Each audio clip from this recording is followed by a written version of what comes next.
Hey everybody, some gadget guy here with another device versus device showdown fight for blood blah battle. I still have to say, I'm not the biggest fan of the phablet, but it is interesting watching different companies' approaches to trying to get large screens into our pockets out on the go. And I think because of devices like these and the Galaxy Note 3, that mini tablets are actually going to face some really difficult competition coming up soon. Since I've gotten both of these phones, I really haven't picked up my Nexus 7 at all. So first up, in any discussion of phones this large, it's really important to showcase scale. So I can show you what these phones look like in my tiny, girly little hands, but I think for reference, we'll definitely want to see some other phones side by side. Here's last year's Optimus G Pro with a 5.5-inch screen. This is a little bit closer in size to the Galaxy Note 3. Unfortunately, I don't have a Note 3 in-house to show what the relative size differences between that device and these will be. This is the Galaxy S4 and the HTC M7, and you can see just how much size difference there is between what we now consider a normal phone. This is a 5-inch screen. We now consider this to be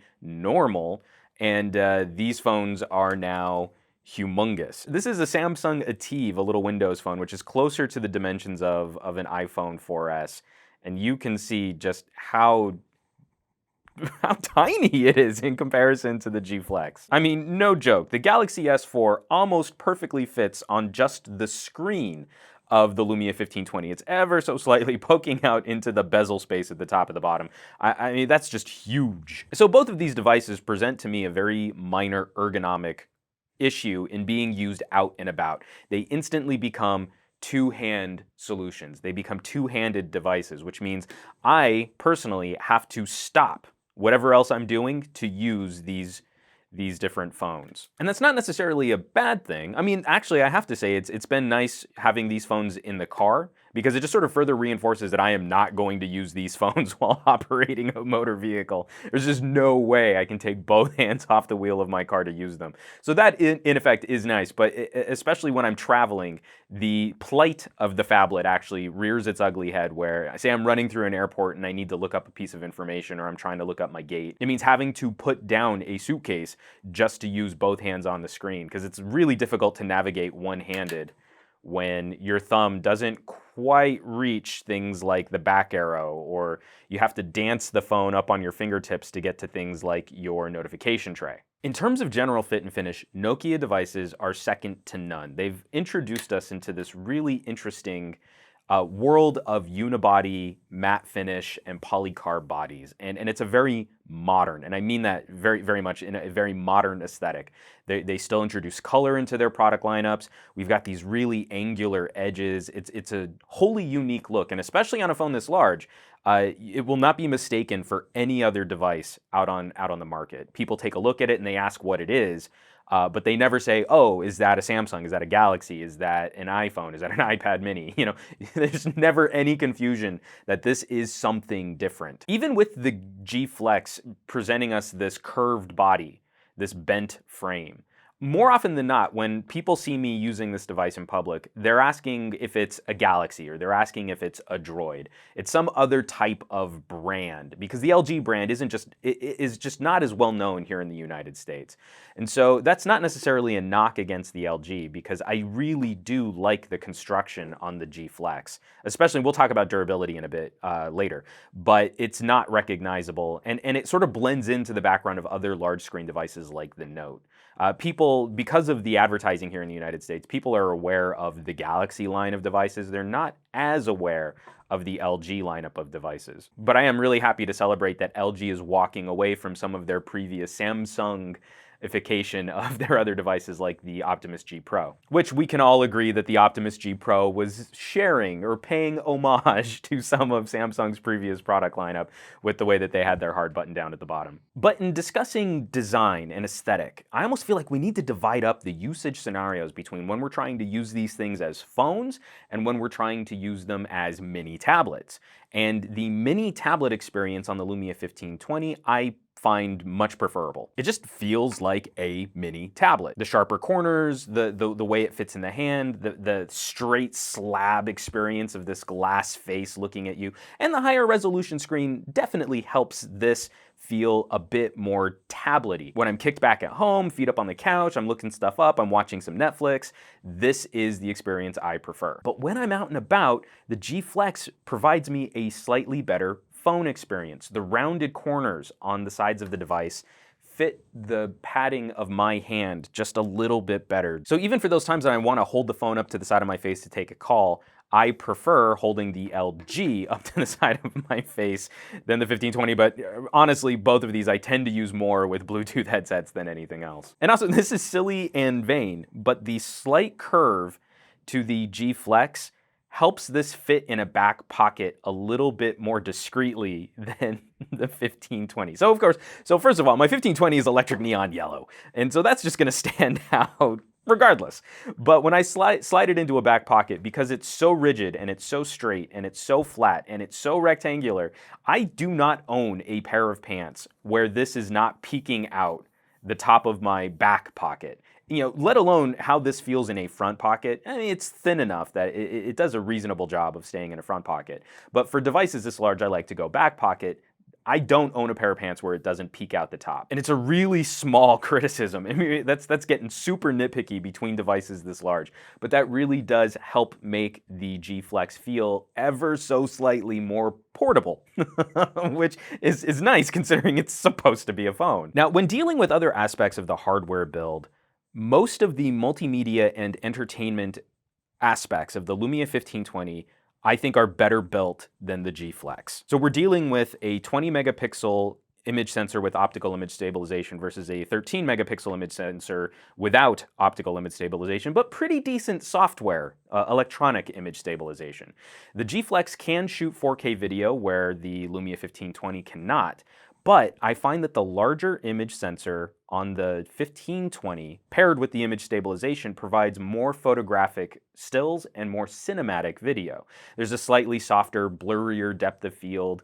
Images I think are just a lot more pleasant when they come off of this camera as opposed to off of this camera. Combine that with the fact that the quad microphone array on the 1520 is just incredibly formidable in noise reduction and then also focusing the audio slightly on whatever it is that you're shooting video of. And the entire audio visual experience on this phone edges out what the G Flex is capable of. The G Flex is no slouch, and I really do like having 4K video capability, but the marriage of hardware and software on the 1520 is definitely preferable. You can go through my tests on things like the speaker quality too. I think the speaker built into the 1520 is a little bit nicer than the speaker built into the G Flex. Ditto on-call quality. I think the earpiece on the Nokia is a little bit louder and a little bit clearer than the G Flex. The G Flex, again, the G Flex is not a slouch, but a lot of this hardware, Nokia has just been pioneering business-grade communication solutions for so long that what they've baked into the DNA of the 1520, it represents a lineage of high-quality audio and video capabilities. The headphone jack is a higher quality jack on the 1520 than it is on the G Flex, and the software for the 1520 provides us more tools for equalization, for EQ. And so buried into the settings on Lumia devices, you have this phenomenal equalizer, and it ties into Dolby audio settings so that you can also enhance audio playback for films and for Netflix and for stuff like that. And it really does set this software experience far apart from because there aren't any specific audio or sound features found on the LG devices recently. And so when married with the better headphone jack, I mean, the hardware built into the 1520 is genuinely better than the headphone jack built into the G Flex. But then you add in all of this extra software customization, and this is even giving, boom sound a run for its money on HTC devices. And that hardware advantage also subtly extends into things like the radio built into the 1520. Again, we're seeing really consistent performance, but in the same area at the same time of day, running the test multiple times, this was the best of 5 runs for each of these phones in my area on AT&T's network. Now, the download speeds were almost always exactly the same, super consistent, but for some reason, my G Flex is struggling with upload speeds.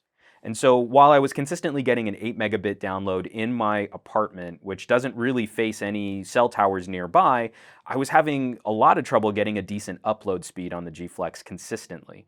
And the Lumia 1520 was consistently outpacing the LG's ability to upload data. But that's not to say the G Flex isn't without its tricks, and having an IR blaster on the back of this phone represents a really handy universal remote feature that you just won't have on the Lumia 1520. One aspect of the hardware that I really have to celebrate for both of these devices is they've taken very different approaches to maximizing the prettiness of your phone, or at least the durability of your phone. How it ages over time if it gets scratched up or nicked up. Nokia introduced us to colored polycarb injection molding, which this plastic is this color yellow. It is not painted yellow, it is yellow. So on mine, I've nicked it up and I've gouged it up, and unfortunately it lived in my camera bag for a little while, and it just caught this corner really nasty. But the gouges and the digs and the cuts into this corner are still the same color as the rest of the device. So it does a pretty good job of hiding any damage or any minor abrasions or scrapes or scratches that your phone is gonna go through just through normal wear and tear. Now on the G Flex, they've introduced this chemical sort of treatment to the back of the device, which will heal light scratches. Now, I unfortunately got a nice little gouge, and I was really bummed about this because I don't like to damage review units. But I got a nice little gouge on my G Flex, and if you watch my review my long-term review of the G Flex, you can see that when I took the picture of the gouge initially, it looked really bad.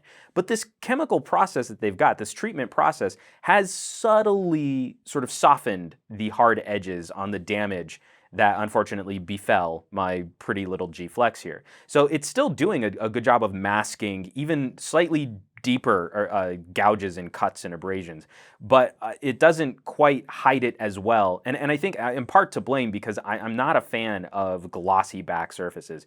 You can see just how smudgy and smeary this gets with fingerprints and stuff like that. And that's why I like matte finishes, because they just hide smudges and fingerprints so much better. But at least both of these companies have found unique approaches to maintaining durability, maintaining longevity. Now, where the G Flex obviously wins in this discussion is the fact that the entire frame of the phone is bendable. Like, you can just sit here and bend it. If you accidentally sit down on this phone, it's got this ability to kind of curve and bend a little bit. You can completely flatten the phone out on a surface and it's gonna bounce right back, which means that over time, I would assume, statistically speaking anyway, that this is probably going to be a slightly longer lived phone than other large screen devices which are really rigid. Now, neither of these phones are going to survive a corner drop very well, especially with this much screen surface area. But the fact that this screen can bend and flex means that it should at least take subtle impacts slightly better than what we find on the rigid glass on the Lumia 1520. I would be remiss, though, if I didn't mention one of the absolute best benefits of having a much larger device is battery life. You just physically have more space to cram in a larger battery. And yeah, our Galaxy S5 now has a 2800 milliamp hour battery, and the G2 has, its 3000 milliamp hour battery. But it's a little less precious to build in a larger battery cell for devices like this. Now, I have found that since updating to Windows Phone 8.1, my runtime has decreased on the Lumia 1520, and I'm hoping that's because we're still in developer preview, that we'll be getting updates, proper Nokia drivers for this hardware coming out soon. But even with that deficit, it's still a remarkably wonderful runtime. I took both of these phones off of their respective chargers at around 8 o'clock last night, and it's now almost 10:30. The next morning. And with updating multiple email addresses, I keep about 6 email addresses on each phone, a couple different Twitter accounts, Facebook, all of that is still being updated in real time, that the G Flex is down to 81% and the 1520 is down to 76%. And that's actually pretty good considering how much information these phones are still maintaining and still updating. They never really properly get to just go into deep sleep. But that kind of standby performance for me has been pretty exceptional. And that always makes me me really happy with that kind of runtime, because it means out in the wild that these should become almost 2-day runtime phones. So even for us heavy users, even for us power users, we can kind of count on these devices not only making it through the day, but then also making it through the night, and then probably giving us room to breathe just the following day before we need to make it to a charger. So I don't often talk about gaming in my phone reviews because honestly, I don't game that much on my phones. I usually game more on tablets. But that being said, on these larger screens, I actually do like the gaming experience better. I just have a little bit more screen real estate. They're definitely more fun for shoot 'em ups, stuff like that. And I don't want to get bogged down in a platform discussion between Android and Windows Phone over who has the best games, and we've got the Halos and we've got everything else. But on those few games that do sort of go cross-platform, for example, Gameloft has moved like the Asphalt series to both Windows Phone and to Android. And so I've noticed a general trend in that Windows Phone is able to load up games faster, but Gameloft has done a better job of including better textures, skins, and lighting effects on Android. So if we fire up Asphalt 7, I'm going to try and start these close to the same time. 3, 2, 1. We're going to notice, like ever so slightly, we're going to get into loading screens faster. So we're going to hit quick play at the same time. Oh, right, I've got to go through all these selections.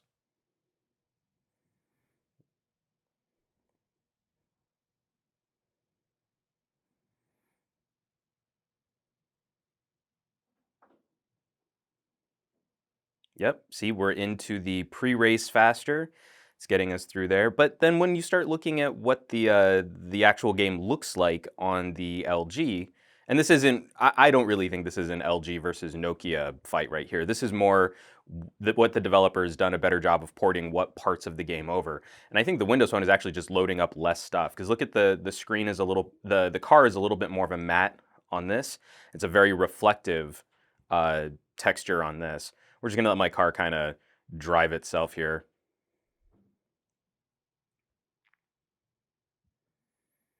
Also, the frame rate's a little bit more fluid. We've got better sparking effects on the Android. So it is kind of cool seeing that these games are finally showing up on Windows Phone. You can definitely see how developers like Gameloft have not put as much care or as much attention to detail into providing all of the fun visual effects that they have on the Android platform. Beyond that, it's really difficult to pick apart subtle nuances or subtle performance advantages and disadvantages. I know a lot of people have made noise about the 720p screen on the LG, but I have to say it's one of the best 720p screens I've ever used, and it only loses in these kinds of showdowns when you put them immediately next to higher resolution displays of the same size. Opening up the same picture on both of these devices, to my eye, the advantage isn't necessarily clear until I hold the 1520 a couple inches away from my face, which just is not how I use a phone this big. And both of these rocking modern Qualcomm chipsets means that performance and the fluidity of the UI, paging through all of the various aspects of how we utilize phones and apps and services, has been screamingly fast on both of these phones. To claim that one of these phones has some kind of clear advantage is really foolish, especially when we're dealing with apps and services, from that software perspective. But ultimately, no video like this would be fun unless I rendered some kind of judgment.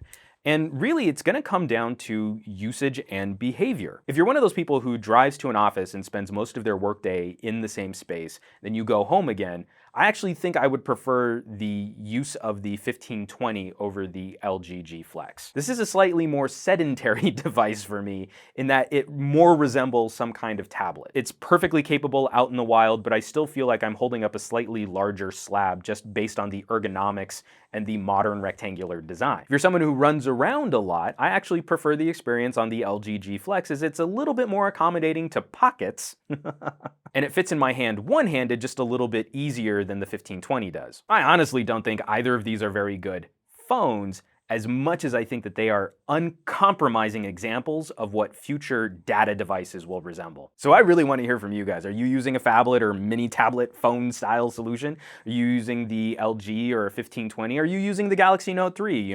The Note set the standard for what a large screened phone style device should resemble. What have your experiences been? Have you found any ergonomic quirks or concerns? You just have bigger hands than me, so maybe a lot of my concerns just aren't as valid for you? Drop me some comments below or shoot me a video reply why I'd really love to hear from you guys on this, because I think these types of discussions become very interesting with other people's usage and behavior. What drew them to the larger screen device? And after using it over some time, are you still enjoying it as much as you thought you would? As always, folks, thanks so much for watching my videos, sharing my videos. That's always greatly appreciated, helping me spread the word. Subscribing to my channel, leaving me comments, hitting that thumbs up button. It's all greatly appreciated, and it makes it so much fun to share all of this tech commentary with you fine folks. And I will catch you all on the next review.